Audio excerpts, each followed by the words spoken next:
Всем привет, меня зовут Коля, мне 29 лет, на мотоциклах я катаюсь с 14, то есть уже 15 лет. Я айтишник, занимаюсь администрированием торговой сети. Помимо работы катаюсь на всем, что имеет колеса, и увлекаюсь разнообразными гаджетами.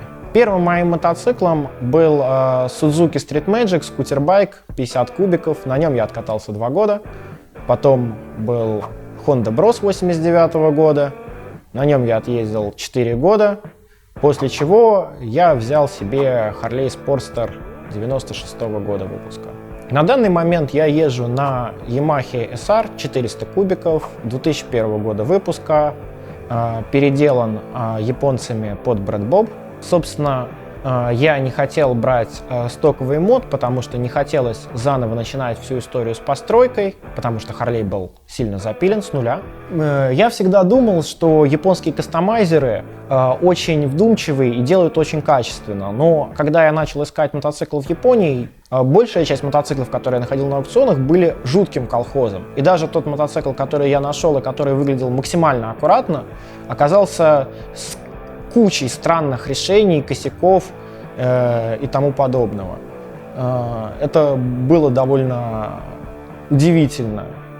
Собственно, проводка была в ужасающем состоянии, она была больше похожа на сопли.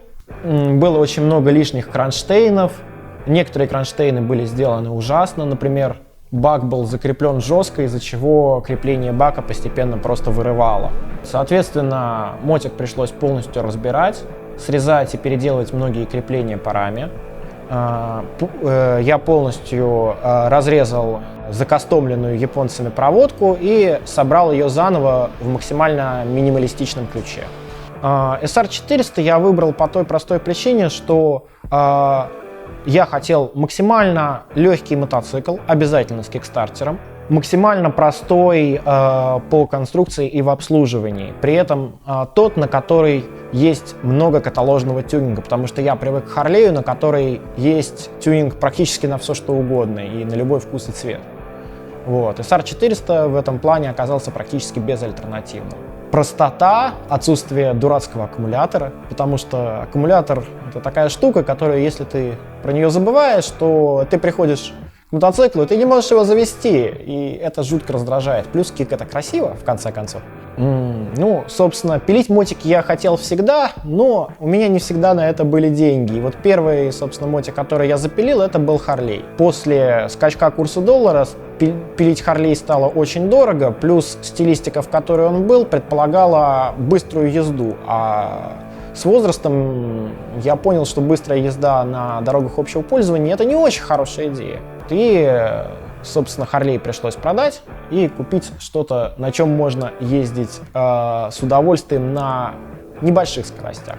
Сток — это, во-первых, скучно, во-вторых, стоковые мотики никогда не бывают такими красивыми и интересными, в них нету ощущения вложенной души. То есть, когда ты садишься на мотик, который во многом, если не собран, то как минимум выстрадан из твоих мыслей и идей, это совсем другое ощущение. Даже просто заходя в гараж и видя его, ты получаешь массу удовольствия, не говоря уж о езде. Собственно, колеса штатные, резина Dunlop K70, ее пришлось заказывать из Японии, потому что в России такой резины нету. Тормоза полностью переделаны, суппорт 4-поршневой Brembo от старой Ducati. Тормозная машинка от коллаборации Goodz и Nissin. Я очень хотел себе красивую круглую ретро-машинку. Это одна из самых дорогих частей тормозной системы. Вот. А тормозной диск от Yamaha R6 99 года выпуска. Вот. Все это установлено на проставке, которые изготовлены тайцами. Вилка стоковая, в ней установлен дроп-кит на 2 дюйма и прогрессивные пружины. Руль какой-то японский автормаркет, на который мне выточили проставки, которые были наглухо приварены к рулю. Вот. Также установлены пульты, точнее один пульт фирмы Porsche, максимально минималистичный для чистоты образа.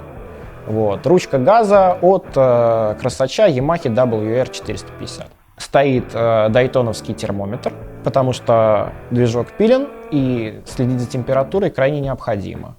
Зеркало фетишный японский Наполеон, спидометр от какой-то Ямахи, от какой история умалчивает. Рама почти стоковая, но на ней отрезаны все лишние крепления и просажена часть, где установлено сиденье, плюс отрезана задняя часть, которая теперь совершенно не нужна. Бак японский handmade, покрашен макосюлькой. Вот, покраска заняла аж 2 месяца, но я считаю, что она того стоила на все 100%. Из интересных моментов крышка бака оказалась от Harley WLA 40-х годов, что меня очень удивило, когда я начал искать на нее прокладку, потому что из-под нее тек бензин. Сидушка одинарная, произведена японцами, коллаборацией Easy Riders и Mad Bull. Фара японский aftermarket, на который я установил переключатель для того, чтобы не было лишних проводов и чтобы к фаре подходил только один плюсовой провод. В гайку фиксации вилки был врезан индикатор нейтрали, также для максимально минималистичного и аккуратного лука. В принципе, вся светотехника, которая приехала из Японии, была заменена. Поворотники Porsche, стоп-сигнал Maton светодиодный. Под него, собственно, Smile Bro сделал CC-бар из нержавейки из прутка. Назад установлено штатное переднее крыло от Yamaha SR400, немножко обрезанное. Вот, под него сделаны крепления. Амортизаторы фирмы Nitroheads максимально короткие и одни из самых жестких, которые существуют на рынке. Потому что при ходе подвески в 1,5 сантиметра, если ты любишь покататься вне асфальта, то единственным твоим вариантом остается максимально жесткие амортизаторы, чтобы не чиркать резиной по крылу. Футпеги от BMX, под них сделаны выносы немножко вверх и немножко вперед по сравнению с штатным вариантом. Также под эти футпеги были сделаны лапки тормоза и переключение передач. Мотик делала японская мастерская Custom Jump. Они, собственно, строили изначально этот мотоцикл, который я доделывал уже под себя. Вот. Плюсом, так как я очень привык к езде на Харлее и вообще на довольно мощных мотоциклах, мне хотелось что-то сделать с мотором, потому что мотор был абсолютно стоковый. По мотору сделан легкий портинг головы, установлен плоскодроссельный карбюратор Keihin FCR39MX и заменено колено выхлопа на одинарное для большего диаметра. Установлен выхлоп SuperTrap, на который я поменял крышку и перенабил для получения того звука, который я хотел.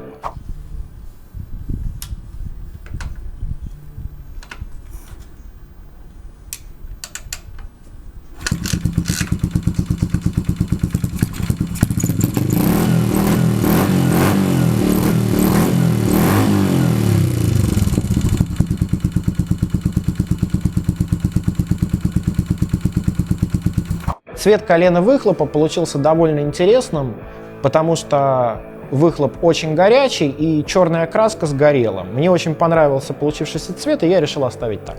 Единственное, что надо заново перекрасить банку, потому что краска высокотемпературная, местами немножко вспучилась от температуры. Как выяснилось, не любая высокотемпературная краска настолько хороша, насколько они пишут.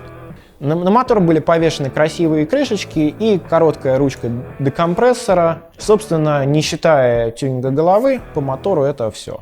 Мотоцикл после тюнинга двигателя был настроен на стенде, выдал с колеса 31,5 лошадку и 40 ньютонометров крутящего момента, что довольно-таки достойно для 400-кубового мотора. Мотоцикл получился довольно злым, фановым, и на удивление при настолько низкой подвеске он отлично себя показывает на легких проселках, грунтах и в том числе позволяет немножко попрыгать.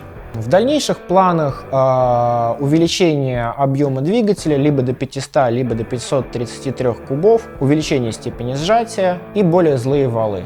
Плюсом доведение внешки до идеала, покраска мотора, покраска мелких деталек, до обрезка всяких лишних крепежей. И на данный момент пока других планов нету, потому что, по-моему, с точки зрения эстетики он получился уже довольно неплохо.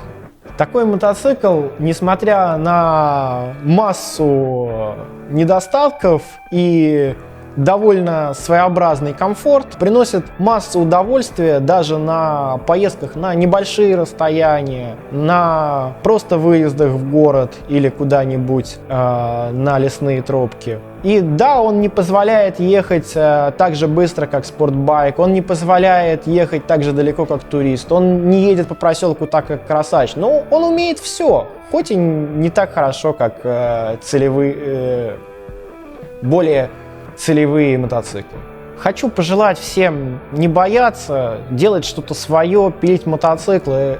Конечно, поначалу кажется, что все это очень дорого, сложно. Любые проблемы решаются по ходу дела, и оно однозначно того стоит.